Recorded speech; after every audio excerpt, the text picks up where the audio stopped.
ഭാവിയെക്കുറിച്ചിട്ടുള്ള ആശങ്ക വളരെ സാധാരണമാണ്. ഇത് പുരാതന നാഗരികത മുതൽ ആധുനിക സമൂഹങ്ങൾ വരെ വരാനിരിക്കുന്നതിനെക്കുറിച്ചുള്ള ഒരു ജിജ്ഞാസ മനുഷ്യൻ്റെ നിരന്തരമായ ഒരു കൂട്ടാളിയാണ്. നമുക്ക് എന്ത് സംഭവിക്കുന്നു എന്നറിയാൻ നമ്മളെപ്പോഴും ആഗ്രഹിക്കുന്നു. ഭാവിയിലേക്ക് എത്തി നോക്കാനുള്ള ഈ ആഗ്രഹം നമ്മുടെ സുരക്ഷയുടെയും ധാരണയുടെയും ആവശ്യകതയിൽ നിന്നാണ്. നല്ല തിരഞ്ഞെടുപ്പുകൾ നടത്താൻ നമ്മൾ ആഗ്രഹിക്കുന്നു. ഇന്ന് നമ്മളെടുക്കുന്ന തീരുമാനങ്ങളാണല്ലോ നാളെ നമ്മെ രൂപപ്പെടുത്തുന്നത്. നമുക്ക് ഉൾക്കാഴ്ച നേടുന്നതിന് ഇന്ന് വ്യത്യസ്ത രീതികൾ ആളുകൾ ഉപയോഗിക്കുന്നു. ടാരറ്റ് കാർഡുകൾ മുതൽ ക്രിസ്റ്റൽ ബോളുകൾ വരെ, ജ്യോതിഷം മുതൽ ഹസ്തരേഖ ശാസ്ത്രം വരെ, ഓരോ രീതികൾക്കും ഭാവിയെ വ്യാഖ്യാനിക്കുന്നതിന് തനതായ മാർഗങ്ങളുണ്ട്. ചിലർ ഇതിൽ വിശ്വസിക്കുന്നു, മറ്റുള്ളവർ അതിനെ വിനോദമായി കാണുന്നു. ചിലർക്ക് ഇത് മാർഗനിർദ്ദേശം നൽകുന്ന ഒരു ഗൗരവമേറിയ സമ്പ്രദായമാണ്. മറ്റുള്ളവർക്ക് ഇത് രസകരമായ ഒരു വഴിത്തിരിവാണ്. എന്തായാലും ഭാഗ്യം പറയൽ ഇന്ന് ലോകമെമ്പാടുമുള്ള ഒരു ജനപ്രിയ സംസ്കാരമായി മാറിക്കഴിഞ്ഞു. പല കാരണങ്ങളാൽ ആളുകൾ മാർഗനിർദ്ദേശം തേടുന്നു.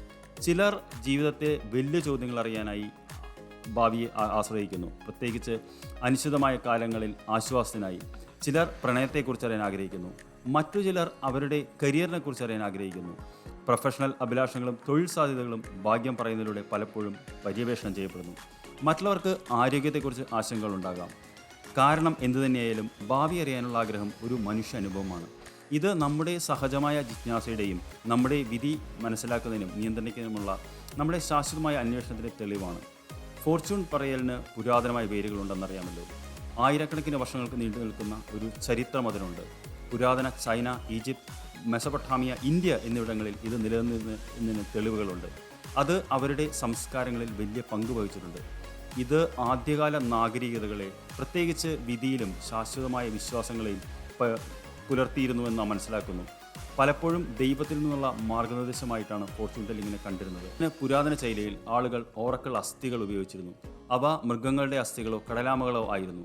അവ പൊട്ടുന്നതുവരെ അവ ചൂടാക്കി തത്ഫലമായി ഉണ്ടാകുന്ന പാറ്റേണുകൾ ദിവ്യന്മാർ സൂക്ഷ്മമായി വ്യാഖ്യാനിച്ചു. അതേസമയം പുരാതന ഈജിപ്തുകാരും ഇന്ത്യക്കാരും ജ്യോതിഷം ഉപയോഗിച്ചു. നക്ഷത്രങ്ങളെയും ആകാശത്തിലെ പ്ലാനറ്റ്സുകളെയും മനുഷ്യനെ കാര്യങ്ങളിൽ അഗാധമായ സ്വാധീനം ചെലുത്തുന്നുവെന്ന് അവർ വിശ്വസിച്ചു.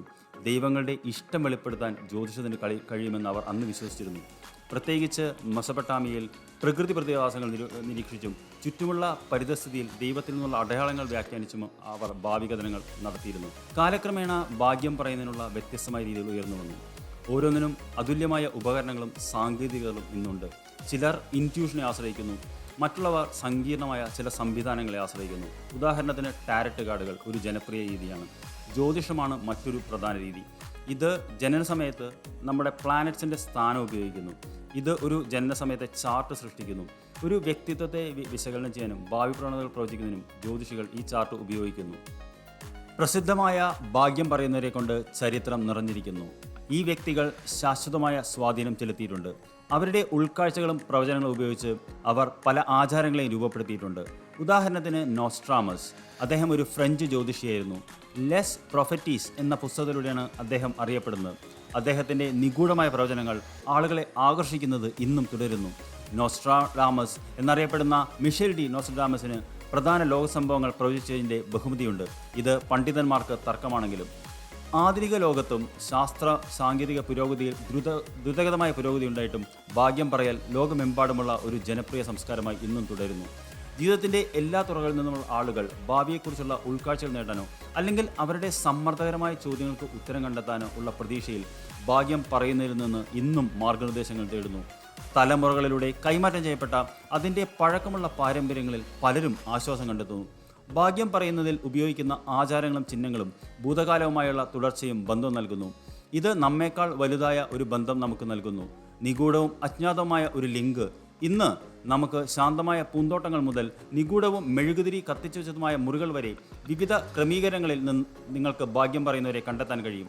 ആധുനിക ക്ലയൻറ്റുകളുടെ ആവശ്യങ്ങൾക്ക് അനുസൃതമായി അവർ ഓൺലൈനിലും ഓഫ്ലൈനിലും ഭാവി പറയുന്നതിലേക്ക് എത്തിക്കൊണ്ടിരിക്കുന്നു. മൊബൈൽ ആപ്പുകൾ വരെ ഈ പരിശീലനം ഡിജിറ്റൽ ലാൻഡ്സ്കേപ്പിലേക്ക് പരിമിതികളില്ലാതെ സംയോജിപ്പിച്ചിരിക്കുന്നു.